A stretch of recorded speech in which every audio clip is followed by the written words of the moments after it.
तर heart attack आला म्हणजे नक्की काय होतं आणि कार्डियक अरेस्ट होते म्हणजे काय? ह्या स्ट्रेसफुल सिच्युएशनमध्ये हे प्लाग जे आहेत हे रप्चर होतात. त्या हृदयाला तुम्ही इतकं काम देत आहे की त्याला त्या कामाची सवयच नाही आणि अशा वेळेस ते हृदय थकून अचानक फडफड करून बंद होतं. काय वयोगट आपण त्याच्यामध्ये धरू शकतो का? आता काही वयोगट असं राहिला म्हणजे लाईफस्टाईल आहे. पण काही फॅक्टर आहेत जे सध्या खूप क्रुशियल आहे, खास करून तरुण वयामध्ये. तेव्हाच आपल्याला कळतं की हे आजार झाले. सर आता आपण बघतो की तरुण मुलं एनर्जी ड्रिंकचं कन्झम्पन खूप जास्त आहे किंवा कॅफिन रिच ड्रिंक खूप घेतली जातात. वेपिंग आहे म्हणजे सिगरेट विडी हे तर आहेच, पण आता ह्याच्याबरोबर वेपिंग नावाचा एक नवीन चालू झालेला आहे. सो ह्याचा हृदयावर नक्की काय परिणाम होतो? सो दीज आर ऑल व्यायाम करतात त्यावेळेस तुम्ही वॉर्मअप आणि कूल डाऊन हे मिस नका करू. तर ह्याच्यामध्ये डिफरन्शिएशन कसं करायचं की हा खरंच पॅनिक अटॅक आहे, एन्झायटी अटॅक आहे का काहीतरी हृदयविकाराशी संबंधित आहे? तर आम्ही पहिल्यांदा तर हे विचारतच नाही की तुम्हाला काय लक्षण आहे. आम्ही आधी विचारतो की नमस्कार, मी अवंती दामले. आजच्या उघडगडच्या पॉडकास्टमध्ये तुमच्या सर्वांचं मी स्वागत करते. आजचा विषय अत्यंत जवळचा आहे कारण आपण आता ऐकतोय की आजूबाजूला हार्ट अटॅकचं प्रमाण खूप वाढलं आहे. तरुण मुलांना हार्ट अटॅक येत आहेत. सो आज त्याच्याविषयी आपण बोलणार आहोत. आज आपल्याकडे आले आहेत डॉक्टर संजय शिवपूजे. नमस्कार सर. ते कार्डिओलॉजिस्ट म्हणून काम करतात. सर जरा तुमच्याविषयी माहिती देऊ शकाल का? मी डॉक्टर संजय कुमार शिवपूजे. मी माझं शिक्षण मुंबईला जे हॉस्पिटलला घेतलेलं आहे. MBBS MD आणि DM कार्डिओलॉजी तिकडे केलं आणि मागचे 10-12 वर्ष मी इंटरव्हेन्शनल कार्डिओलॉजिस्ट म्हणून लातूरला प्रॅक्टिस करतो. माझं शिवपूजे हार्ट केअर नावाचं 20 बेडेड डेडिकेटेड कार्डियक सेंटर आहे लातूरमध्ये. सर मला सांगा की आता आपण ऐकतोय की हार्ट अटॅक आला. तर हार्ट अटॅक आला म्हणजे नक्की काय होतं आणि कार्डियक अरेस्ट होते म्हणजे काय होतं? बेसिकली हार्ट अटॅक म्हणजे आपल्या हृदयाला ऑक्सिजन आणि ग्लुकोजची गरज असते जेव्हा हृदय पंपिंग करतं. आणि हा रक्तपुरवठा करणाऱ्या ज्या 3 रक्तवाहिन्या असतात ज्याला आपण करोनरी आर्टरीज म्हणतो, याच्यामध्ये वयोमानानुसार चरबीचे थर जमा होतात, ज्याला आपण ॲथेरोस्क्लेरोसिस असं म्हणतो. तर हे कुणालाही होऊ शकतं. म्हणजे तुमचं माझं वय जेव्हा 60-70च्या पुढे जाईल त्यावेळेस आपल्या मेंदूच्या रक्तवाहिन्या किंवा हृदयाच्या रक्तवाहिन्या याच्यामध्ये चरबीचे थर जमा होतात. होतं काय की काही रिस्क फॅक्टर असतात जे आम्ही खूप इम्पॉर्टंट समजतो. म्हणजे वाढलेलं ब्लड प्रेशर आहे किंवा मग शुगर आहे, व्यायामाचा अभाव आहे किंवा मग टोबॅको तंबाखूजन्य पदार्थ आहेत. हे सगळ्या गोष्टीमुळे काय होतं, ही प्रक्रिया जी 60 ते 70 वर्षाला व्हायला हवी ह्या प्रत्येक फॅक्टर सोबत 10-12 वर्ष लवकर होते. ओके. सो जेव्हा हे चरबीचे थर हळूहळू जमा होतात त्याला आपण ॲथेरोस्क्लेरोसिस असं म्हणतो. ओके. आणि एखाद्या स्ट्रेसफुल सिच्युएशन म्हणजे काही फॅमिली स्ट्रेस असतात. जसं आता मुलांच्या 12वीच्या एक्झाम झाल्या किंवा घरामध्ये कुणाचं लग्न कार्य आहे, जवळच्या कुणाची डेथ झाली किंवा काही फायनान्शियल लॉस झाले. ह्या सगळ्या सोशल स्ट्रेसेस आहेत आपल्या आयुष्यातले, जे की मेजर स्ट्रेसेस आहेत. तसंच काही मेडिकल स्ट्रेसेस आहेत. एकदम BP 200 पर्यंत वाढून गेलं किंवा शुगर एकदम वाढलं. ह्यावेळेस होतं काय की ह्या स्ट्रेसफुल सिच्युएशनमध्ये हे प्लाग जे आहेत हे रप्चर होतात आणि तिकडे ब्लड क्लॉट बनतो. आणि हा जो रक्तपुरवठा ब्लड क्लॉट बनल्यामुळे हृदयाच्या रक्तवाहिनीमधला रक्तपुरवठा थांबतो. मग जे हृदय कंटिन्युअस काम करत असतं त्याचं ग्लुकोज आणि ऑक्सिजन मिळणं त्याला बंद होतं आणि त्यावेळेस आपल्याला बसल्या जागी अचानकच दुखायला लागतं. आता आपण जी नाडी बघतो हाताची, ती नाडी जर आपण दाबून धरली तर आपल्या बोटांना काय होतं, थंड पडतात, काळी नीळ पडतात. तसं हृदयाची रक्तवाहिनी बंद पडली की हृदयाच्या सेल्स पण डाईंग सेल होऊन जातात. सो ती जी घटना घडते अचानक प्लाक रप्चर होऊन त्याच्यामध्ये रक्ताची गाठ जी बनते ना, त्यावेळेस रक्तपुरवठा बंद झाल्यामुळे आलेला तो हार्ट अटॅक आहे. वाईल कार्डियक अरेस्ट म्हणजे काय की it is a electrical phenomena. म्हणजे इट इज इलेक्ट्रिकल स्टँडस्टिल. हृदयामध्ये ठोके पडण्याची एक यंत्रणा आहे, जी यंत्रणा अचानकपणे काम करणं बंद करून टाकते. आता एखादा मनुष्य कुणी जो रोज एक्झरसाइज वगैरे करत नाही आणि एखाद्या दिवशी त्यांनी खूप एक्झर्शन केलं, जसं दांडियामध्ये खूप 3-4 तास नॉनस्टॉप डान्स केला किंवा आता मॅरेथॉन अल्ट्रा मॅरेथॉन रनर असतात, त्यावेळेस त्या हृदयाला तुम्ही इतकं काम देताय की त्याला त्या कामाची सवयच नाहीये. आणि अशा वेळेस ते हृदय थकून अचानक फडफड करून बंद होतं. That is electrical standstill. त्याला कार्डियक अरेस्ट असं म्हणतो. पाहायला गेलं ह्या दोन गोष्टी पूर्ण वेगळ्या आहेत. हार्ट अटॅक म्हणजे हृदयाची रक्तवाहिनी बंद होऊन हृदयाचा ऑक्सिजन आणि ग्लुकोज बंद झालेला असतं, आणि कार्डियक अरेस्टमध्ये it's a electrical standstill. Sir, मग कार्डियक अरेस्टमध्ये आपण बघतो की हेल्दी माणूस आहे, पण त्याला आलाय जिम, स्पेशली जिम करताना, म्हणजे अशा खूप डेथ आपण जवळून बघितलेत की ते एक्सरसाइज करतात आणि पडलेत, किंवा काम करतायत, लेक्चर चालू आहे आणि पडलेत. तर ह्याच्या मागचं कारण फक्त ते करंट जो आहे त्याच्यामधला डिस्फंक्शनिंग आहे? दोन मेन कारण जी आहेत. एक जेनेटिक डिसऑर्डर आहे हायपरट्रॉपिक कार्डिओमायोपॅथी. जितके काही एक्स्ट्रीम स्पोर्ट्समन आहेत किंवा जे एक्स्ट्रीम लेवलला फिजिकल एक्झर्शन करतात, ह्या हायपरट्रॉपिक कार्डिओमायोपॅथीला एकदा साध्या भाषेत सांगायचं म्हणलं तर हृदयाची सूज आलेली असते, आणि हे 100 लोकांमागे 2 लोकांना असतं. तर जे आपले पायलट्स असतात किंवा असे एक्स्ट्रीम स्पोर्ट्समन असतात ना, त्यांचं आम्ही स्क्रीनिंग करतो. ह्या लोकांना आम्ही अशा एक्स्ट्रीम ऍक्टिव्हिटी अवॉइड करतो. तर 25 ते 30 वर्षाच्या खालच्या ज्या सडन कार्डियक डेथ असतात किंवा असं अचानक हार्ट स्टँडस्टिल जे होतं ना, त्याच्यामध्ये हायपरट्रॉपिक कार्डिओमायोपॅथी हा एक मेजर आजार आहे. अशा वेळेस आम्ही त्यांना काही बेसिक चाचण्या करून स्क्रीनिंग करायला सांगतो. उदाहरणार्थ ECG आणि 2D इको. 2D इको मध्ये बेसिकली हृदयाची सोनोग्राफी आहे, ज्यामुळे आपल्याला कळतं की हायपरट्रॉपिक कार्डिओमायोपॅथी आहे. आणि 25 ते 35 च्या वयोगटामध्ये जे असतात ना, त्यांना बेसिकली प्रीमॅच्युअर ॲथेरोस्क्लेरोसिस, आता आपण जसं डिस्कस करत होतो की करोनरी प्लाक्स बनतात. आणि तर आताची जी जीवनशैली आहे ती खूप स्ट्रेसफुल जीवनशैली झाली. त्यामध्ये जी घटना 65-70ला व्हायला हवी होती ती आपल्या शरीरामध्ये रक्तवाहिनीमध्ये कुठेतरी 25 ते 35 वर्षात घडते. ही 2 मेन कारणं आहेत सडन कार्डियक अरेस्टचं, आपण जे आजकाल बघतो जिममध्ये किंवा व्यायाम करताना बघतो. सर, पण मग हा हृदयविकाराचा धोका कोणाला आहे? म्हणजे काय वयोगट आपण त्याच्यामध्ये धरू शकतो का? आता काही वयोगट असं राहिला नाही, जस्ट लाईफस्टाईल आहे त्याच्यामुळे वाढतोय हा धोका? याच्यामध्ये काही गोष्टी असतात ज्या आम्ही नॉन मॉडिफायबल रिस्क फॅक्टर म्हणतो. जसं की तुमच्या घरामध्ये समजा 45 ते 55 वर्षापेक्षा कुणाला कमी वयामध्ये जर हार्ट अटॅक आलेला असेल तर ती एक रिस्क आहे. आपलं वाढत चाललेलं वय, आता स्त्रियांना पर्टिक्युलरली सांगायचं म्हणलं तर मेनोपॉजच्या नंतर त्यांना ही रिस्क असते. आणि काही आपली जेनेटिक रिस्क असते. आपण भारतीय लोक उंचीला खुजे आहे, आपली हाईट कमी आहे, आपली जी लठ्ठपणा आहे, ओबेसिटी, ती सगळी पोटावर आहे, चरबी, आपलं डाएट कार्बोहायड्रेट रिच डाएट आहे. त्यामुळे आपल्याला काही जेनेटिक्स, आपल्या जीन्समध्ये पण काही रिस्क आहे. तर हे नॉन मॉडिफायबल रिस्क फॅक्टर म्हणतो. हे 3-4 नॉन मॉडिफायबल रिस्क फॅक्टर ज्याला आपण बदलू नाही शकत. पण काही फॅक्टर आहेत जे सध्या खूप क्रुशियल आहेत, खास करून तरुण वयामध्ये. स्लीप डिप्रायव्हेशन, ह्याला आम्ही खूप महत्त्व देतो. की लेट नाईट जागरण होत आहे किंवा नाईट शिफ्ट होत आहेत किंवा लेट नाईट कॉम्प्युटरवर किंवा मोबाईलवर काम केलं जात आहे. So sleep deprivation is amongst the main cause nowadays in young people. त्याच्यानंतर त्याच्यामध्ये होतं काय, बेसिकली बॉडीमध्ये कॉर्टिसॉल आणि stress hormone, adrenaline, noradrenaline हे वाढतात. सेकंड मोस्ट कॉमन यंग लोकांमध्ये काय आहे ना, की स्ट्रेस लेवल आहे. मी तुमचं BP, शुगर, कोलेस्ट्रॉल सगळं मोजून सांगू शकतो, तुमचा लठ्ठपणा मोजून सांगू शकतो, म्हणजे तुमची ब्लड क्लॉट बनण्याची टेंडन्सी मोजून सांगू शकतो. पण असं कुठलं पॅरामीटर नाही की मी तुम्हाला बघून सांगेल की तुमचं स्ट्रेस लेवल काय आहे.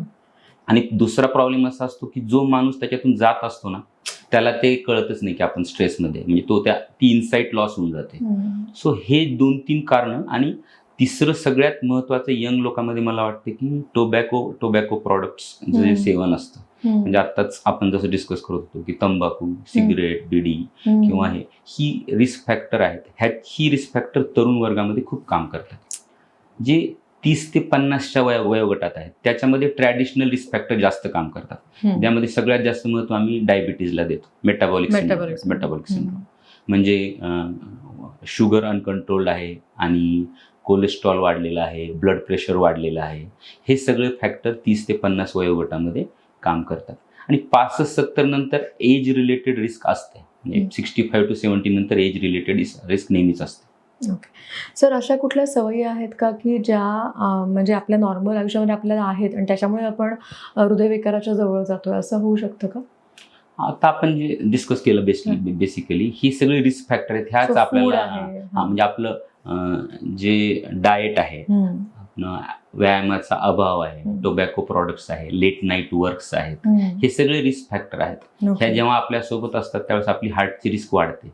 आणि ही 1+1 नसते. बायोलॉजीमध्ये गोष्टी एक्सपोनेन्शियली वाढतात. हो. म्हणजे आता आम्ही प्रत्येक रिस्क फॅक्टरला एक ऑन अन ॲव्हरेज आम्ही एक 10 वर्षाचं पकडतो. समजा कुणाला जर 3 रिस्क फॅक्टर, तो डायबेटिक आहे, बसून जॉब आहे, सिडेंटरी जॉब आहे, स्मोकिंग करतो, वजन जास्त आहे, त्याला 4 रिस्क फॅक्टर झाले ना. तर माझ्यासाठी त्याला 30-35 मध्ये सुद्धा त्याला कोरोनरी आर्टरी डिसीज होऊ शकतं, त्याला ब्लॉकेजेस तयार होऊ शकतात. आणि मग जेव्हा एखादी स्ट्रेसफुल सिच्युएशन घडते त्यावेळेस हे ब्लॉक रप्चर होतात आणि मग हार्ट अटॅक येतो. सर, हाय बीपी किंवा stress factor as you have mention किंवा अनकंट्रोल डायबिटीज हे काय प्रकारे काम करतात आणि त्याच्यामुळे आपण हृदयविकाराच्या जवळ जात असतो?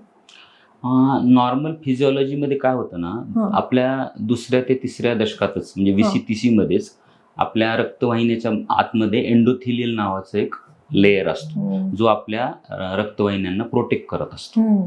ह्या ज्या स्ट्रेसफुल सिच्युएशन आपण बोललो, खास करून स्मोकिंग, जागरण म्हणा किंवा डायबिटीज, हायपरटेन्शन, ह्याच्यामध्ये काय होतं ना, ही जी रक्तवाहिन्याच्या मधली कव्हरिंग आहे एंडोथिलियल सेल, त्याचं काम करण्याची क्षमता कमी होते आणि त्याला डॅमेज व्हायला लागतं. जर समजा तुम्हाला कुठून चुकून मुक्का मार लागला तर तिथे कसं इन्फ्लेमेशन होतं, तसं त्या रक्तवाहिनीच्या मध्ये एंडोथिलियल सेलच्या तिथे इन्फ्लेमेशन व्हायला लागतं. मग हे जे कोलेस्ट्रॉल डिपॉझिट होत होतं, ज्याची गती एकदम कमी होती, ते एकदमच ड्रास्टिकली वाढते आणि मग हे प्लाक आणि ब्लॉक्स जे 40-50 नंतर तयार व्हायला हवेत ते खूप कमी वयात तयार व्हायला लागतात. त्यामुळे ह्या सगळ्या फॅक्टर्समुळं एंडोथिलियल डिस्फंक्शन होतं आणि प्लाक्स तयार होतात. हे प्लाक्स जेव्हा 40-50% 60% जातात ना, तोपर्यंत आपल्याला काहीच लक्षण नसतं. त्यामुळे मग जेव्हा ते प्लाक रप्चर होतो किंवा ते 60-70% जास्त जातात, तेव्हाच आपल्याला कळतं की हे आजार झालेले आहे आणि त्यावेळेस ऑलरेडी बराचसा डिसीज स्प्रेड झालेला असतो. सर, आता आपण बघतो की तरुण मुलं एनर्जी ड्रिंकचं कन्झम्पशन खूप जास्त आहे किंवा कॅफिन रिच ड्रिंक खूप घेतली जातात. वेपिंग आहे, म्हणजे सिगरेट, विडी हे तर आहेच, पण आता ह्याच्याबरोबर वेपिंग नावाचा एक नवीन चालू झालेला आहे. सो ह्याचा हृदयावर नक्की काय परिणाम होतो? हे एनर्जी ड्रिंक्स बेसिकली ह्याच्यामध्ये अचानकच खास करून एक्सेस कॉफी कन्झम्पशन, म्हणजे आपल्या एखाद्या 1 कप कॉफीमध्ये अराउंड 100 मायक्रोग्रॅम पर्यंत कॅफिन असतं आणि दिवसातून 3-3, 5-5 कप घेतात. So these all stimulates your sympathetic drive. तुमच्या बॉडीमध्ये ना सिम्पथेटिक ड्राईव्ह वाढतं, ॲड्रिनालिन, नॉर ॲड्रिनालिन हे सगळे हॉर्मोन्स वाढतात, ज्यामुळे ब्लड प्रेशर वाढतं, हृदयावरचा ताण वाढतो. हे सगळं स्ट्रेस हॉर्मोनमुळे एंडोथिलियल सेल डिस्फंक्शन होतं. सो दीज आर ऑल हे सगळे म्हणजे पॅथोजेनिक आहेत. ह्या सगळ्यामुळे हार्ट डिसीजचं प्रमाण वाढतं. ओके, पण मग आता तुम्ही म्हणता की असं कॅफिनमुळे हा जर हे होत असेल तर मग लोकांना त्याच्यावर असं असतं की किती प्रमाणात कॉफी घेतली तर ते योग्य होईल याच्यामुळे रुटीनली घेतात. तुम्ही जर स्लीप डिप्राईव्ह होऊन काम करायचं म्हणून कॉफी घेताय, I will not recommend that for sure. तुमचा एखादा कप कॉफी तुम्ही दिवसभरात म्हणजे 100 to 150 मायक्रोग्रॅम पर्यंत तुम्हाला अलाउड आहे, कॅफिन अलाउड आहे. जे लोक रुटीन घेतात क्वचित प्रसंगी 200 पर्यंत अलाउड आहे, परंतु तुम्ही जेव्हा एक्सेस मध्ये हे घेता ना, that is harmful. Okay sir, आता तुम्ही मगाशी एक सांगितलं की अपुरी झोप किंवा तुमची लॅक ऑफ स्लीप आपण म्हणूयात, इन्सोमनिया आहे किंवा स्ट्रेसमुळे झोप येत नाही, तर ह्याचाही परिणाम आपल्या हृदयावर होतो आणि तो होऊ नये म्हणून आपण काय करणं अपेक्षित आहे? बेसिकली ह्याला जीवनशैलीची आपली जी आहे ती व्यवस्थित ठेवणं गरजेचं आहे. रिसेंटली देर इज एक लॉंग स्टडी झालं होतं WHO चं. त्यांनी पाहिलं होतं की लॉंगेविटी, माणसाचं आयुष्य कोणत्या गोष्टीमध्ये सगळ्यात, तर त्याच्यामध्ये त्यांना सगळ्यात जास्त महत्त्वाचं वाटलं होतं की सोशल आणि फॅमिली लाईफ, म्हणजे तुमचं फ्रेंड सर्कल किती चांगलं आहे, आणि second most important thing is proper sleep आहे का, आणि त्यानंतर मग मी इम्पॉर्टन्स दिली टोबॅको आणि शुगरला. तंबाखूचं पूर्ण सेवन अवॉइड करायला पाहिजे. ह्या सगळ्या फॅक्टर्स एकत्र केले तर आपण त्याला थांबवू शकतो. सर, मग वर्कआउटच्या बाबतीमध्ये बरेच मिथ असतात की आपण वर्कआउट का करतो, तर आपल्याला वजन कमी करायचं आहे, चरबीचं प्रमाण कमी करायचं आहे. तर मग आपण जेव्हा जिम करतोय तेव्हा जर असे हृदयविकाराचे धोके जाणवायला लागले किंवा भीती वाटायला लागली, तर अशा वेळेस आपण नक्की काय थॉट ठेवून आपले व्यायाम आपण केले पाहिजे आणि कुठल्या प्रकारचे व्यायाम केले पाहिजे? खूप चांगला प्रश्न ॲक्च्युली. लोकांना म्हणजे असं वाटतं की आपण कायच व्यायाम करावा. आम्ही जे रिकमेंड करतो त्याच्यामध्ये 2-3 गोष्टी मला आढळल्या की जेव्हा तुम्ही व्यायाम करता त्यावेळेस तुम्ही वॉर्मअप आणि कूल डाऊन हे मिस नका करत जाऊ. माझं सगळ्यांना म्हणजे 2-4 दिवस तुम्ही व्हॅकेशनवर होतात हां. किंवा तुम्ही आजारी होतात, रिकव्हरी फेजमध्ये आहे, हं. तर त्यावेळेस तुम्ही 5व्या दिवशी जाऊन एकदमच एक्सरसाइज करणे.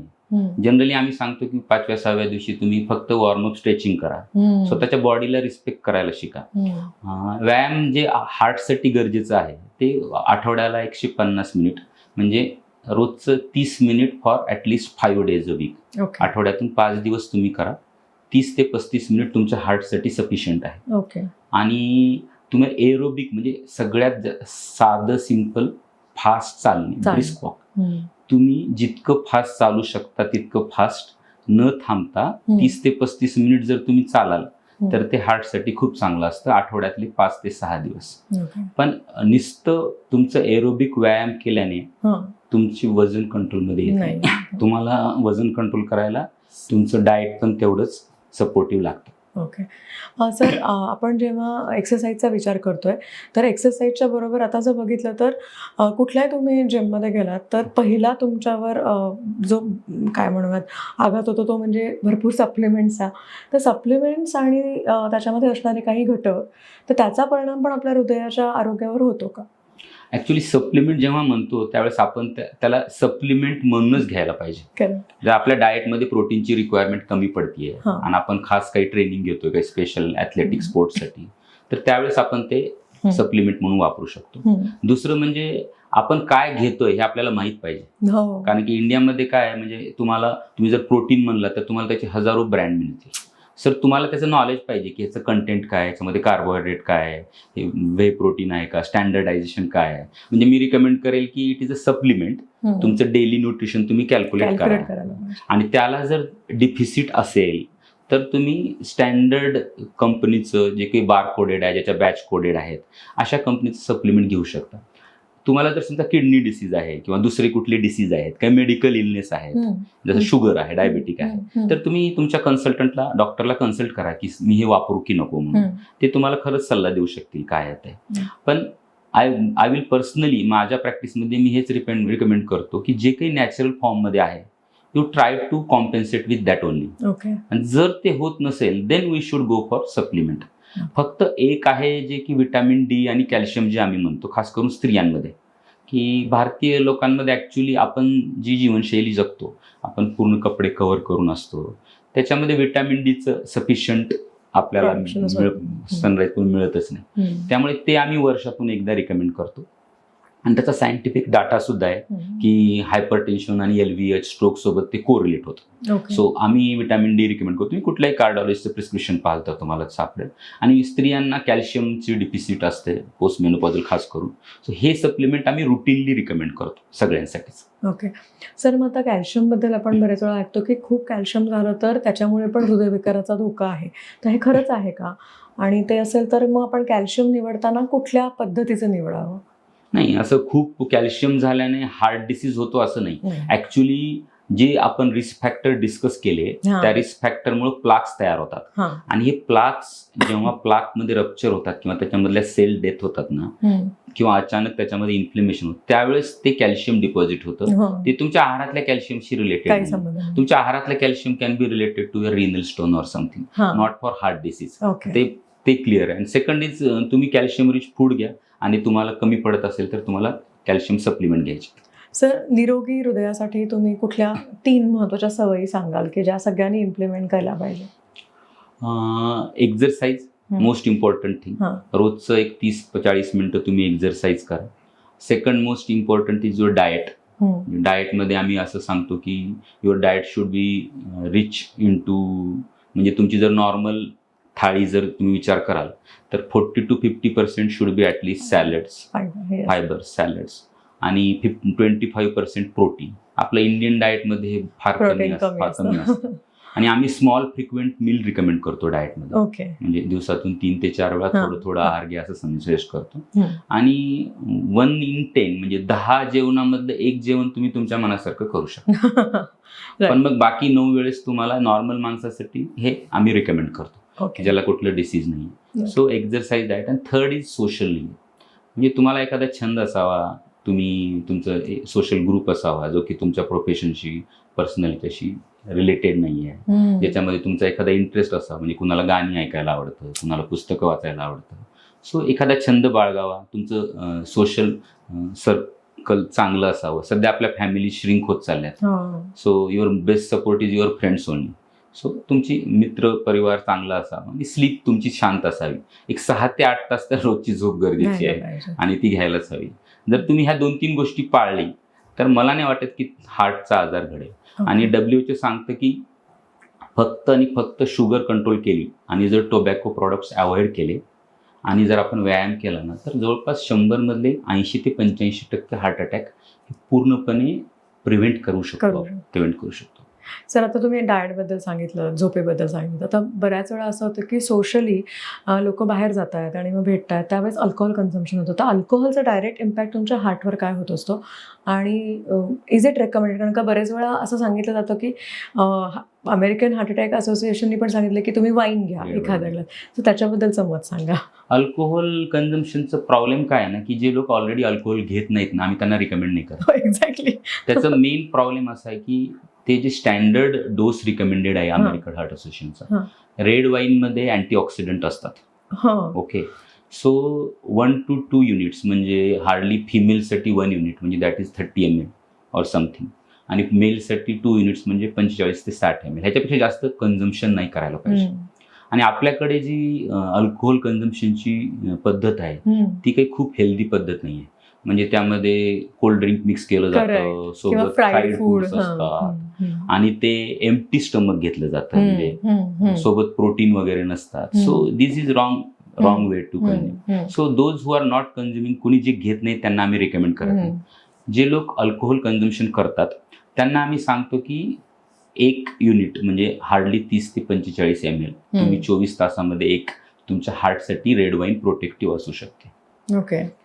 पण सर, मग फक्त अँटीऑक्सिडंटचा विचार करतोय म्हणून आपण सांगतोय, पण अदरवाईज कॅलरीफिक व्हॅल्यू आणि शुगर कंटेंटचा पण इम्पॅक्ट हृदयाच्या होतो. परंतु अल्कोहोलचे बाकी पण हे आहेत, ते ऍक्च्युली कोलेस्ट्रॉलवर आणि ह्याच्यावर पण त्याच्यावर मदत करतात. त्यामुळे अल्कोहोलचे जे बाकीचे हे आहेत ना, त्याच्यामध्ये पण तुम्हाला जर तुम्ही त्या प्रमाणात असाल तर ते तुम्हाला प्रोटेक्टिव्ह राहू शकतं. ओके. सर, असं कुठलं काही आपण नियम सांगू शकू का की आपण नियमित चाचण्या हृदयाच्या संबंधित कधी चालू कराव्यात, म्हणजे 20मध्ये 25मध्ये? कारण का आता तुम्ही मगाशी सांगितलं की तरुण मुलं पण येतात. आता आम्ही कालच हार्डली एक 24 वर्षाची मुलगी पाहिली जिला हार्ट अटॅक आलेला. तर आम्ही स्वतः सगळ्यात तरुण मुलगी पाहिली आहे, ती 15 ते 16 वर्षाची. तिची LED 100% बंद होती. मी जवळपास 10 दिवस तिला मेडिकली ट्रीट करण्याचा प्रयत्न केला होता. सो स्क्रीनिंग जे आहे, चेकअप जे आहे, ते एकदा शाळेत असताना व्हायला हवं, म्हणजे 10वी-12वीच्या आधी, असं आम्ही रिकमेंड करतो. की काही आजार आहेत जसं जन्मजात डायबेटिक आहेत, टाईप 1 डायबिटीज म्हणतो आम्ही, किंवा काही सेकंडरी हायपरटेन्शन आहेत ज्यांना रिनल आर्टरी स्टेनोसिस असतं, किंवा हायपोथायरॉइडिझम आहे, हे त्या काळामध्ये डिटेक्ट होतात. जर तुमचं शाळा कॉलेजमधलं पहिलं स्क्रीन जर नॉर्मल असेल, देन यू शुड स्क्रीन तुमचं परत पुढचं जे चेकअप आहे ते 25 ते 30 मध्ये तुम्ही दर 3 ते 5 वर्षाला करायला हवं. त्याच्यामध्ये काही गोष्टी आम्ही वर्षाला करायला सांगतो, जसं तुमचं ब्लड प्रेशर आहे, शुगर आहे, कोलेस्ट्रॉल आहे, हे आम्ही तुम्हाला वर्षातून एकदा चेक करायला सजेस्ट करतो. आणि कार्डियक चेकअप म्हणजे ECG, इलेक्ट्रोकार्डिओग्राफ, हा बेसिकली छातीची पट्टी आपण इलेक्ट्रिकल ऍक्टिव्हिटी हार्टची बघतो. हा ECG आणि स्ट्रेस टेस्ट. आता आपण बोलतोय, गप्पा मारतोय, तर आपल्या हार्टवर हार्डली समजा आपल्या हार्टला समजा 1 प्रमाणामध्ये काम करावं लागतं. तर आपण जेव्हा ऍक्टिव्हिटी करतो ना, काही काम करतो, 2 मजले चढतो किंवा थोडं पळतो, त्यावेळेस ते एकदम 5 ते 10 पटीनं वाढलेलं असतं. तर स्ट्रेस टेस्टमध्ये आपण हृदयावर ताण देऊन बघतो की हृदय ते ताण सहन करू शकतो, आणि जवळपास तो 10 पटीनं असतो. म्हणजे बसल्या जागी आपल्याला जेवढी गरज आहे ना, त्याच्या 10 पटीपर्यंत मला ताण देऊन बघतो आपण.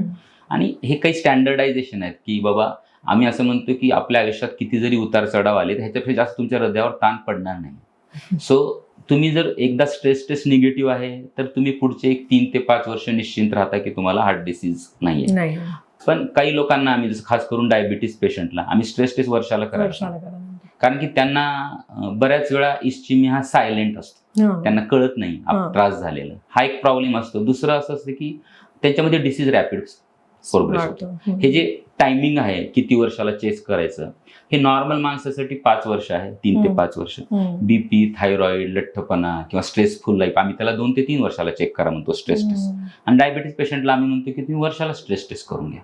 त्याच्यामध्ये आपल्याला थोडासा अंदाज येऊन जातो की तुम्हाला हार्टचं काही त्रास चालू झालाय का नाही. ओके सर, आता आपण बघितलं की खूप फॅड आहे स्मार्ट वॉचचं, म्हणजे everybody is having smart watch. मग त्याच्यामध्ये त्यांचा हार्ट रेट मॉनिटर केला जातोय किंवा ECG निघतोय, तर ते खरंच योग्य आहे का आणि ते वापरलं गेलं पाहिजे का आणि त्याचा फायदा होऊ शकेल का? Actually it's a very helpful tool. मी स्वतः सुद्धा घालतोय. It's a helpful tool. पण प्रत्येक गोष्टीचे प्रोज आणि कोन्स तुम्हाला माहिती आहे. करेक्ट. आपण जर ECG वर हार्ट अटॅक डिटेक्ट करतो ना, तो 12 लीड ECG असतो आणि तो बेसिकली आपण बॉडीवरती 14 सेंटीमीटर दूर करून कॅच केला असतो. त्याच्यावर हार्ट अटॅकचं सगळं निदान होतं. परंतु जे स्मार्ट वॉच असतं ते सिंगल लीड कॅच करतात, सो त्याच्यावर हार्ट अटॅकचं निदान नाही होऊ शकत. It is good for your rhythm disturbances. हृदयाचे ठोके कमी जास्त होण्याची जी आजार आहेत, ॲट्रियल फिब्रिलेशन आहेत किंवा व्हेंट्रिक्युलर प्रीमॅच्युअर कॉम्प्लेक्सेस आहेत, असे काही आजार आहेत की जे हृदयाच्या गतीचे आजार असतात. आणि हे सगळे खूप चांगल्या प्रकारे स्मार्ट वॉचवर आपल्याला डिटेक्ट होऊ शकतात. आमच्याकडे असे खूप पेशंट येतात की ज्यांना स्मार्ट वॉच, त्यांचा हार्ट रेट एकदमच नॉर्मलचा 60चा 180 झालाय किंवा एकदमच 60चा 30 झालाय, तर हे त्यांना कळतं. पण मला वाटते की अजून त्याला खूप पुढे जायचं स्मार्ट वॉचला. It has a very good future actually, पण टेक्नॉलॉजीला अजून खूप ऍडव्हान्स व्हायचं त्याचं हार्ट अटॅकसाठी डिटेक्शन होण्यासाठी. ओके सर, हार्ट अटॅकची काही प्रामुख्याने दिसणारी लक्षणं सांगू शकाल का? लक्षणं म्हणजे आम्ही त्याला अंजायना असं म्हणतो. आपण आता जसं डिस्कस केलं होतं, जेव्हा हे चरबीचे थर जमा होतात करोनरी वाहिनी, रक्तवाहिन्यामध्ये, त्यावेळेस 50 ते 70% होईपर्यंत तुम्हाला काहीच लक्षण येत नाही. आणि 60-70% नंतर तुम्हाला एक्झर्शनवर सिम्पटम्स यायला लागतात. म्हणजे काय, म्हणजे तुम्ही समजा रोज 5 किलोमीटर वॉक करता किंवा आता माझी आई पूजा करते आणि मंदिराला जाऊन येते, 1.5 किलोमीटर जाऊन येते, ही रोजची ऍक्टिव्हिटी आहे तिची. मग ही रोजची ऍक्टिव्हिटी करत असताना तुम्हाला छातीमध्ये किंवा पाठीमध्ये दबाव येतो, तो डाव्या हाताला येतो, एक्झर्शन म्हणतो आम्ही. म्हणजे जे काम केल्यावर आपल्याला छातीत किंवा पाठीत दुखते, कधी ते मानेला, गळ्याला किंवा क्वचित प्रसंगी जबड्याला पण असू शकतं. आणि खास करून डाव्या हाताला येतं ते. आणि ते दुखल्यानंतर आपण थांबतो आणि थांबल्यावर ते थांबतं, दुखणं थांबतं. ह्याला आम्ही अंजायना असं म्हणतो. हा टिपिकल अंजायना आहे. म्हणजे अशा सिच्युएशनमध्ये 70 ते 80% चान्स असा असतो की तुम्हाला हार्टमध्ये काहीतरी डिसीज आहे. सो हे एक लक्षण आहे. स्त्रियांच्या बाबतीत थोडंसं अवघड जातं, त्यांच्यामध्ये लक्षणं व्हेरी होतात.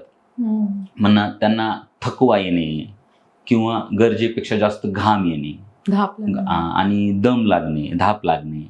आणि आपल्याकडे खूप चांगलं ते शब्द वापरतात आमच्या भागामध्ये, मराठवाड्यात खास करून, की ते वायगोळा आलं म्हणतात किंवा कसं तरीच होते, काही कळत नाहीये. तर हे सगळी सिम्पटम्स असतात. 10% लोकांना सायलेंट असतं, त्यांना कळतच नाही. खास करून साखरेचे जे पेशंट आहेत, डायबेटिक पेशंट आणि ओल्ड एज पेशंट आहेत, ज्यांचं वय 60-65च्या पुढे गेले ना, ह्या लोकांना इश्चिमिया कधी कधी सायलेंट असतो, त्यांना ते कळतच नाही, त्यांना काही लक्षणच आलेली नसतात. ओके सर, मला सांगा की आपण पूर्वीपासून ऐकत काय होतं की पुरुषांना हृदयविकाराचा धोका जास्त आहे, तर स्त्रिया या बाबतीमध्ये थोडासा त्यांना बेनिफिट मिळतोय का काही त्यांच्या बॉडी स्ट्रक्चरमुळे, का स्त्रियांनाही हृदयविकाराचा धोका आता सेम पुरुषांप्रमाणे जाणवतोय? ऍक्च्युली मेनोपॉज पर्यंत इस्ट्रोजन हॉर्मोन प्रोटेक्ट करतं स्त्रियांना, पण मेनोपॉज नंतर मेजर करोनरी आर्टरी डिसीजचा इन्सिडन्स सेमच आहे. सो त्यांना 40-45 पर्यंत स्त्रियांना थोडंसं प्रोटेक्शन असतं. अदरवाईज अंजायना त्यांचं, आता जसं आपण डिस्कस केलं, अंजायनाचे सिम्पटम्स त्यांच्यामध्ये वेगळे असतात. सर, आपण जेव्हा म्हणतो की दरदरून घाम फुटला किंवा पॅनिक अटॅक किंवा अचानक खूप दडपण, छातीवर जोर पडल्यासारखं वाटतंय, तर ह्याच्यामध्ये डिफरन्सिएशन कसं करायचं की हा खरंच पॅनिक अटॅक आहे, एन्झायटी अटॅक आहे का काहीतरी हृदयविकाराशी संबंधित आहे? खूपच महत्त्वाचा प्रश्न आहे. म्हणजे आम्ही कसं जज करतो, तर आम्ही पहिल्यांदा तर हे विचारतच नाही की तुम्हाला काय लक्षण आहेत. आम्ही आधी विचारतो की तुम्हाला हे होण्याची प्रोबॅबिलिटी किती आहे. म्हणजे आपण जे रिस्क फॅक्टर, तुमचं वय किती आहे, तुम्हाला बीपी आहे का, शुगर आहे का, कोलेस्ट्रॉल आहे का, थायरॉइड आहे का, हे रिस्क फॅक्टरवर आम्ही जज करतो की तुम्हाला डिसीज होण्याची प्रोबॅबिलिटी किती आहे. म्हणजे तुमचे चान्सेस. एखादी यंग मुलगी आहे जी 10वी-12वीला शाळेत जाते, तिला फॅमिली हिस्ट्री वगैरे काहीच नाहीये आणि तिचं basic blood pressure ECG okay, तर तिला ते कार्डियाक असण्याचं काही लॉजिकच राहत नाही. पण एक एम्प्लॉई आहे, चबी आहे, फॅमिली हिस्ट्री आहे, थायरॉइड पण आहे, असं ब्लॅकनिंग झालंय, मेटाबॉलिक सिंड्रोम आहे, बीपी शुगर आहे, so he has high probability. So that is first half. Second is आता जे आपण सिम्पटम्स सांगितले, करेक्ट, आम्ही त्याला 3 पार्टमध्ये करतो की एक्झर्शनवर येत आहेत का, म्हणजे ऍक्टिव्हिटी केल्यावर त्रास चालू झाला आणि थांबल्यावर थांबला, हे खूप स्पेसिफिक आहे. दिस इज ऑलमोस्ट ऑलवेज आमच्यासाठी ते कार्डियाक असतं. आपण असं बसल्या जागीच म्हणतो की मला इथं चाकू लागल्यासारखं लागलं किंवा अचानक करक भरली, हे झालं आणि बसल्या जागी झालं, चालल्यावर होत नाही, तर ते टिपिकल म्हणत नाही, त्याला आम्ही अटिपिकल म्हणतो. पण अशी काही सिम्पटम आली समजा, बऱ्याच वेळा लोक म्हणतात पॅनिक अटॅक आहे किंवा पित्तच झालं होतं, अशा सिच्युएशनमध्ये खूप स्टँडर्ड काही डिक्टम आहेत. जसं तुम्ही घरी बसल्या जागी किंवा काही न करता तुम्हाला घाम आलाय किंवा काही होतं, तर त्यावेळेस तो हार्ट अटॅक आहे का नाही हे जाणून घेण्याची रिस्पॉन्सिबिलिटी तुमच्या डॉक्टरवर सोडा. तुम्ही त्याच्यावरती जजमेंट नका देऊ. कारण की आम्ही असे खूप पेशंट पाहिलेत की ज्यांना असं वाटतं की मी पित्त आहे, मग इनो घेतलं, मग थोडं कुणीतरी सांगतं की चालून बघा. जर ते हार्टचा अटॅक आहे आणि तो चालून बघतोय ना, तो डिव्हास्टेटिंग होतं ते. अशा सिच्युएशनमध्ये आम्ही काय सांगतो, तुम्ही जिथे कुठे आहात आपल्या जवळच्या नातेवाईकाला किंवा ह्याला सांगा की मला त्रास होतोय, तुम्ही बसा, कपडे ढिले करा, स्वतः चालू नका, काहीच करू नका आणि तुम्ही सांगा की मला चेकअप करायचं आहे. जे सगळ्यात जवळचा दवाखाना आहे ICU, जिकडे ICU आहे, कार्डिओलॉजिस्ट आहे, मेडिकल इमर्जन्सी केअर येते, तिकडे जाऊन तुम्ही ECG आणि कार्डियाक एन्झाईम नावाच्या 2 टेस्ट असतात, ज्याला हार्डली 5 ते 10 मिनिट लागतात. ज्याच्यावर कळून जातं की आपल्याला की हार्ट अटॅक आहे का नाही. तुम्ही स्वतः गाडी चालू नये किंवा चलत जाणे हे सगळं अवॉइड करा. जर समजा तुम्हाला BP शुगर आहे, काही आहे, तर अशा वेळेस आम्ही सांगतो की तुम्ही एक डिस्प्रिन घ्या. प्रत्येकाच्या घरी आजकाल असणं अपेक्षित आहे. पिल इन पॉकेट म्हणतो आम्ही. डिस्प्रिन ट्रॅव्हलिंगमध्ये सगळ्यांनी सोबत ठेवायला पाहिजे. अशी कुणाला काही लक्षणं आली, डिस्प्रिन म्हणजे काय, डिस्पर्सेबल ॲस्पिरिन, ती तुम्ही जिभेखाली ठेवली की ती विरघळते. आणि जर समजा विरघळत नसेल तर तुम्ही तिला चावून खा, थोडी बिटर टेस्ट असते, पण that can save many lives. So ते आम्ही रिकमेंड करतो की मी डिस्प्रिन घ्या. कुणाकडे जर ऑलरेडी हायपरटेन्शन, डायबिटीज आहे, त्यांना त्यांच्या कार्डिओलॉजिस्टनी सॉर्बिट्रेट दिलेली आहे, तर तुम्ही ती जिभेखाली ठेवू शकता. पेशंटला झोपवू नका, त्यांना तुम्ही गाडीमध्ये बसवून घेऊन जा. समजा त्यांना थोडी गुंगी येते किंवा डोळे मिटत आहे, तर त्यांना तुम्ही कप करायला सांगू शकता. असं रिदमिक कप बाउट देऊ शकता, त्याने थोडंसं BP वर येऊ शकतं. हे काही बेसिक गोष्टी आहेत ज्या आपण फॉलो करायला हव्यात. ह्याच्याने बरेच पेशंट हॉस्पिटलपर्यंत योग्यरित्या पोहोचू शकतात. आणि मग हॉस्पिटलमध्ये गेल्यानंतर ज्या 2-3 चेकअप आपण म्हणलं, त्यामध्ये ECG आहे, ट्रोपोनिन आहे आणि 2D इको आहे. ह्या 2-3 गोष्टी जर पाहिल्या तर कळून जातं की लक्षणं हार्टची आहेत का नाही आणि त्याच्यानुसार पुढचा उपचार करतात. सर, गोल्डन आवर म्हणजे काय? गोल्डन आवर म्हणजे बेसिकली आपण जसं म्हणत होतो की हार्ट अटॅक आल्यावर रक्तवाहिनी बंद होते आणि त्या मायोकार्डियम हार्टच्या सेल डेथ व्हायला लागतात. ओके, सर जितक्या लवकर ती रक्तवाहिनी उघडेल तेवढा हार्ट प्रोटेक्ट होतो. आता आपण आपण झाडं लावतो बागेमध्ये, शेतामध्ये, 2 दिवस पाऊस नाही पडला तर काहीच होत नाही ना, तिसऱ्या दिवशी. पण 1 महिनाभर नाही पडलं तर ते झाड येतं का? सेम आहे, हार्टची ती रक्तवाहिनी बंद झाली, ती जर खूप वेळ बंद राहील तर हृदयाचा तो भाग मृत पावतो आणि मग तो कधीच काम करत नाही. सो जितक्या लवकर ती रक्तवाहिनी उघडेल तेवढी हार्टची रिकव्हरी चांगली असते. आणि ही सगळी पळापळ हृदयरोगामध्ये ह्याच कारणामुळे असते की तुम्हाला त्रास सुरू झाल्यावर तुम्ही किती लवकर, तुम्ही जर स्वतः चालत गेलात तर मी तुम्हाला सांगितलं बसल्या जागी तुमच्या हार्टला जे काम करावं लागतं त्याच्यावर 4-5 पटीनं ताण पडणार आहे. सो त्याची डिमांड वाढणार आहे, आपल्याला ती डिमांड कमी करायची आहे. आणि दुसरं, त्याची जी रक्तवाहिनी आहे ती ओपन करण्यासाठी जितक्या लवकर आपण हॉस्पिटलमध्ये जाऊ तेवढ्या लवकर त्याचा हार्ट प्रोटेक्ट होईल. हे 2 प्रकारे करतो आपण. एक असतं थ्रोम्बोलिसिस, म्हणजे एक इंजेक्शन असतं रक्त पातळ होण्याचं की जे दिल्यानंतर ती रक्ताची गाठ विरघळते. आणि दुसरं, एमर्जन्सीमध्ये आम्ही अँजिओप्लास्टी करतो. अँजिओप्लास्टी करून ती रक्तवाहिनी ओपन करतो. जर हे आपण विदिन 60 to 90 मिनिट केलं तर त्या पेशंटचं आयुष्य, हार्टचं रिकव्हरी चांगलं असतं आणि रिकव्हरी नंतर हा पेशंट ऑलमोस्ट नॉर्मल आयुष्य जगतो. सो ह्या टाईमला खूप महत्त्व आहे. सर, मला सांगा की प्रामुख्याने लोकांच्यातून कुठल्या चुका होतात आणि त्या आपण टाळल्या पाहिजेत, की ह्या कंडिशनमध्ये तुम्हाला जाणवतं की घरात किंवा तुम्हाला स्वतःला काही त्रास होतो, काय काय चुका होतात आणि जे आपण अवॉइड करू शकतो? सगळ्यात महत्त्वाचं तर असे खूप पेशंट सापडतील तुम्हाला जे म्हणतात की माझ्या घरात सगळ्यांना हार्ट डिसीज, मी चेकअपच नाही करणार, चेकअप केल्यावर काहीतरी निघून जाते, काहीतरी आजार निघतो. आमचे एक पॅथॉलॉजिस्ट मित्र आहेत, त्यांनी स्वतःचं शुगर कोलेस्ट्रॉल कधीच चेक केलं. म्हणून का बरं, ते निघून जातं म्हणून माझ्या घरात सगळ्यांना आहे. हे मिसकन्सेप्शन आहे. तुम्ही चेकअप करून घ्यायला पाहिजे. तुम्ही उलटं ते चेकअप केलं आणि ते जर नॉर्मल आलं तर ते तुमच्यासाठी खूप चांगलं आहे. तुमचे 3-5 वर्ष तुम्ही आणि तुमचे डॉक्टर आणि तुमचं परिवार निश्चिंत असणार आहे. आणि जर समजा तुम्हाला जर आजार कळाला तर तुमच्याकडे खूप वेळ असणार आहे. म्हणजे तुम्हाला जर कळालं की तुमचं शुगर वाढू नये किंवा कोलेस्ट्रॉल वाढू नये किंवा तुम्हाला काही हार्ट डिसीज आहे तर ती इमर्जन्सी सिच्युएशन नसणार आहे ना. त्यावेळेस तुमच्याकडे ॲम्पल टाइम असणार आहे, ते तुम्हाला वेळेवर कळालेलं असणार आहे, तुमचं हार्टला डॅमेज झालेलं नसतं. मी तुम्हाला फ्रँकली सांगतो, कार्डियाक उपचार तुम्ही जेव्हा इलेक्टिव्हली घेता, इलेक्टिव्हली म्हणजे प्लॅन करून स्टेबल असताना जेव्हा तुम्ही उपचार, ते इतके त्रासदायक नसतं.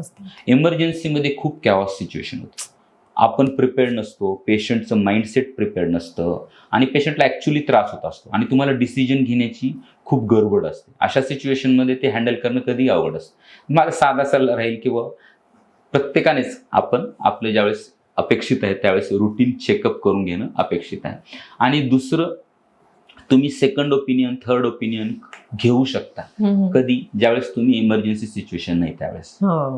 पण ज्यावेळेस इमर्जन्सी सिच्युएशन आहे, तुमच्या घरामधला जो कोणी डिसिजिव्ह मनुष्य आहे तो तिथे आहे किंवा टेलिफोनिकली अवेलेबल आहे, पण त्यांनी आणि तुमच्या डॉक्टरांनी, जे डॉक्टर तुमच्या समोर आहेत, ह्यांनीच तो निर्णय घ्यायचा. त्यावेळेस तुम्ही तिकडे वेळ नाही दडू शकत. तुमचा तो जर गोल्डन आवर गेला तर तुमच्या हार्टला डॅमेज होणार आहे आणि तो इरिव्हर्सिबल असणार आहे.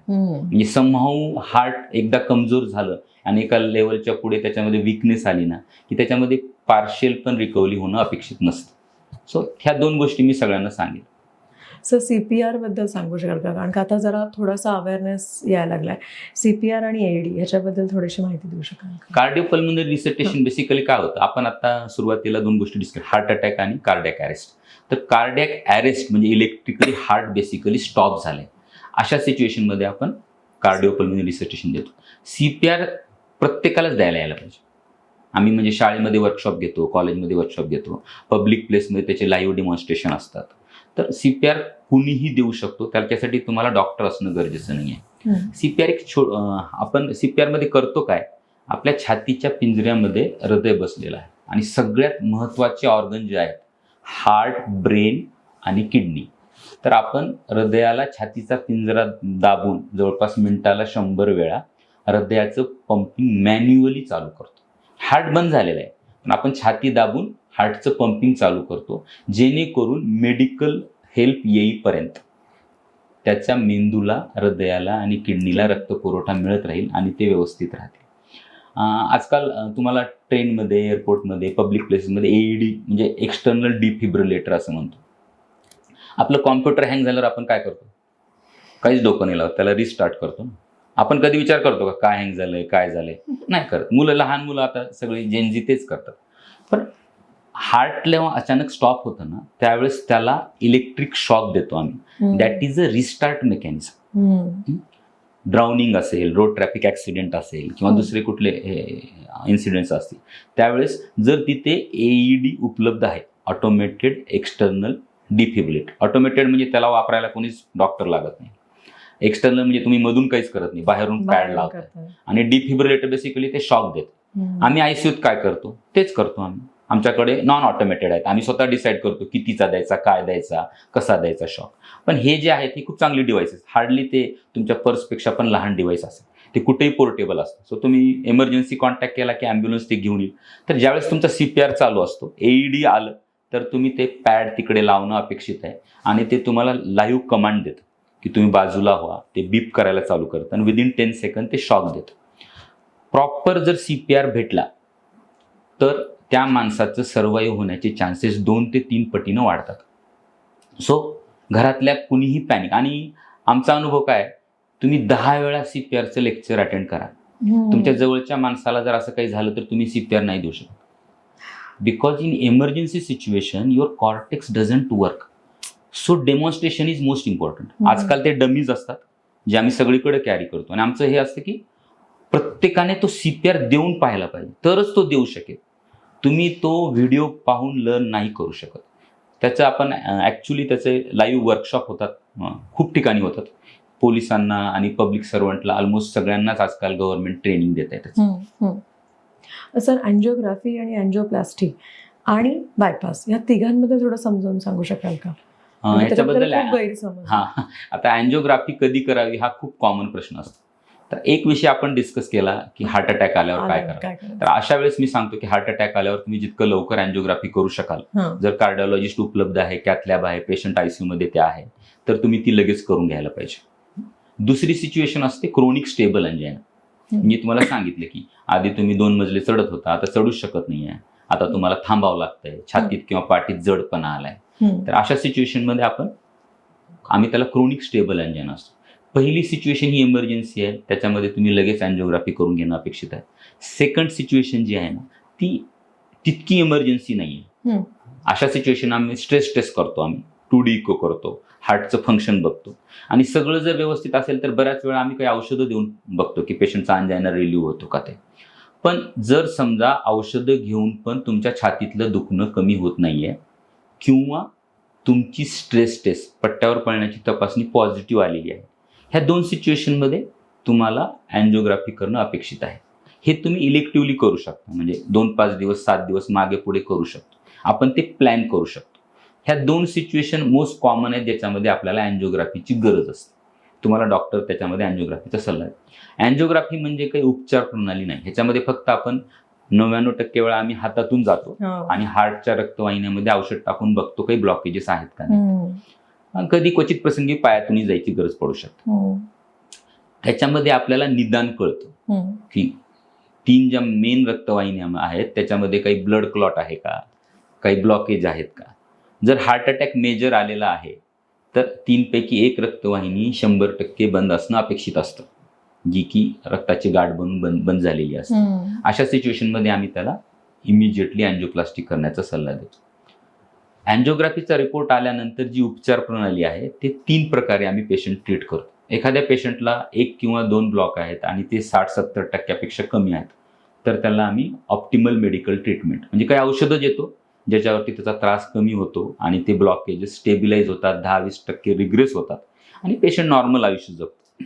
परंतु एखाद्या पेशंटला 90% पेक्षा जास्त किंवा 100% ब्लॉकेज आहेत, अशा पेशंटला 1-2 क्वचित प्रसंगी 3 ब्लॉकेज असले तरी आम्ही अँजिओप्लास्टीचा सल्ला देतो, की ज्याच्यामध्ये आपण बेसिकली त्या रक्तवाहिनीमध्ये जाऊन तो ब्लॉक काढतो आणि परत त्या ठिकाणी ब्लॉकेज होऊ नये म्हणून आम्ही स्टेंट टाकतो तिथे आणि ती मेडिकेटेड स्टेंट वापरतो, जी की जवळपास ज्याचा रिझल्ट कुठतरी 92-93% आहे की त्या ठिकाणी परत रिस्टिनोसिस होत नाही.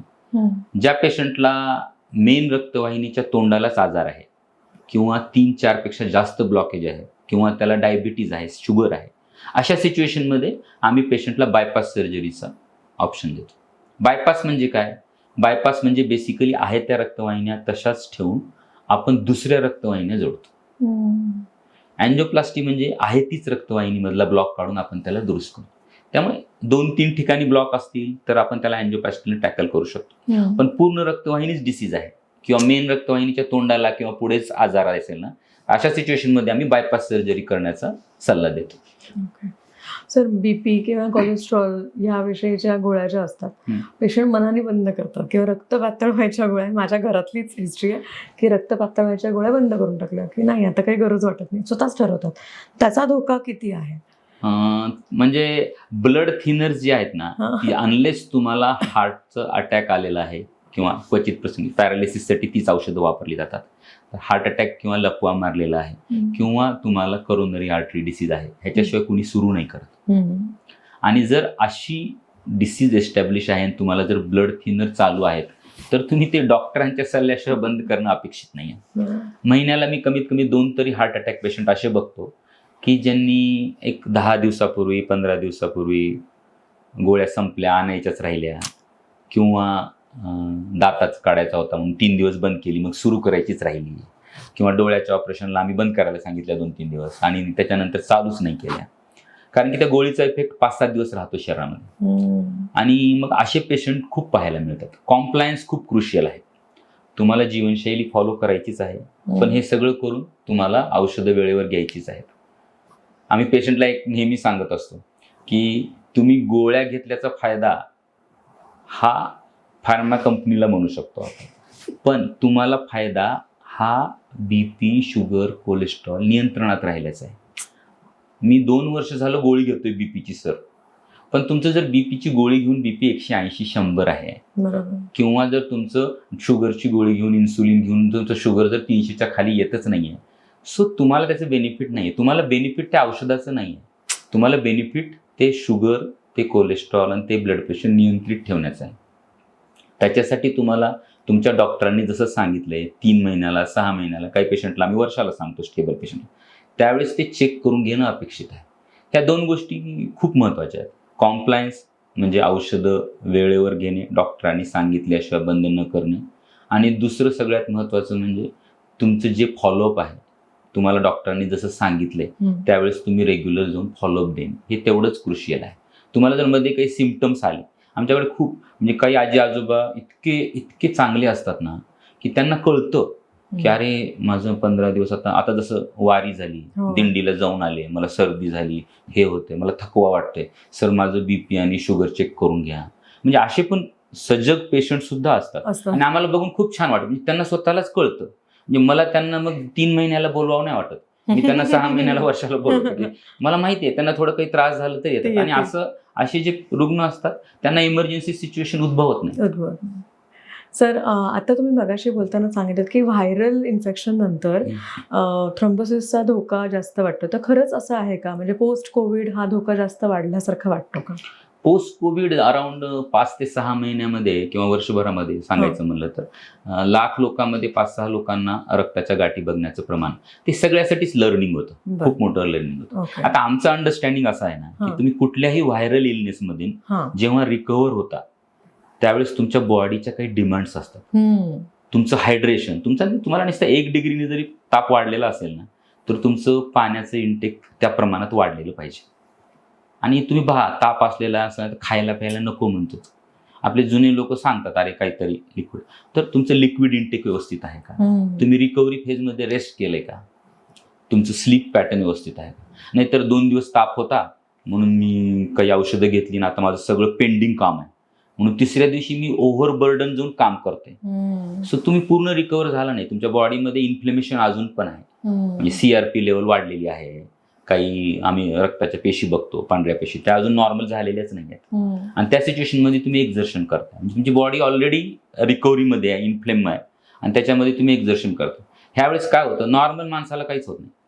ज्यांना already subclinical coronary artery disease आहे, डायबेटिक आहेत, किंवा ज्यांचे ऑलरेडी प्लाक्स आणि हे तयार झालेले आहेत, ते मात्र मग रप्चर होतात आणि मग हे ब्लड क्लॉट बनतात.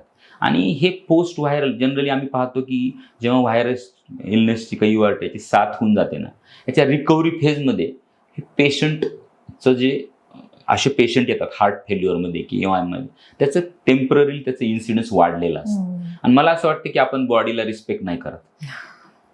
म्हणजे त्यावेळेस आपण जर समजा रेस्ट घेतली, वेल हायड्रेशन घेतलं, प्रॉपर ट्रीटमेंट घेतली ना, तर आपण ऍक्च्युअली ते टाळू शकतो.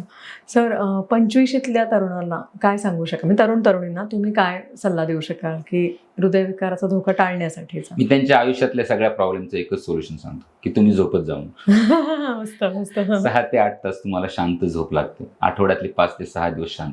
एखाद दिवस ठीक आहे, एक्झर्ट आउट झालंय. आणि दुसरं मी सांगतो की जेव्हा तुम्ही स्ट्रेसमध्ये आहे, एक्झर्शनमध्ये आहे ना, त्यावेळेस स्वतःला खूप पुश नका करू की मी आता म्हणजे मध्ये 4-5 दिवस हे झाले तर मी सकाळी उठून एक्झरसाईज करतोय किंवा काही करतोय. आपण ऍक्च्युली ना ओव्हर स्टिम्युलेटेड जनरेशन आहे. आपल्या बॉडीमध्ये ना सिम्पथेटिक आणि पॅरासिम्पथेटिक सिस्टीम असते. पॅरासिम्पथेटिक सिस्टीम ना आपल्याला शांत करते, हृदयाचे ठोके नियंत्रणात ठेवते, BP नियंत्रणात ठेवते. आणि तिला स्टिम्युलेट करायला ना तुमचं माइंड एकदम शांत असायला पाहिजे. सर, जे काही मेडिटेशन्स आहेत किंवा मोबाईल सोडून जे बाकीचे छंद असतात, म्हणजे मोबाईलला मी छंद नाही, मी त्याला व्यसन समजतो. सो तुमचा बाकीचे जे असतात, तुमचं रीडिंग आहे, सिंगिंग आहे, किंवा गप्पा मारायला आवडतं, कुणाला तरी असंच फिरायला, फेरफटका मारायला, ह्या गोष्टी तुम्ही आयुष्यामध्ये इन्क्लूड करा. ते तुमचे स्ट्रेस बस्टर. खूप खूप चांगलं सोशल सर्कल लागतं की तुम्हाला प्रत्येक गोष्ट तुम्ही प्रत्येकाशी नाही शेअर करू शकत, पण तुमच्याजवळची प्रत्येक गोष्ट कुणाशी तरी तुम्हाला शेअर करण्यासारखं मनुष्य हवं. So this will relieve your stress.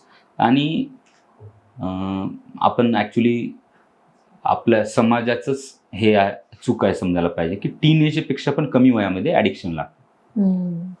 तुम्ही कुणाला विचारा की तुम्हाला सवय कधी लागली, तर तो जनरली शाळा किंवा कॉलेज म्हणतो. असा खूप रेअरली भेटतो की जो म्हणतो की मला नाही ना, मग 20-25 नंतर. सो जे ॲडिक्शन आहे त्याला तुम्हाला शाळा कॉलेजमध्ये हिट करावं लागणार आहे.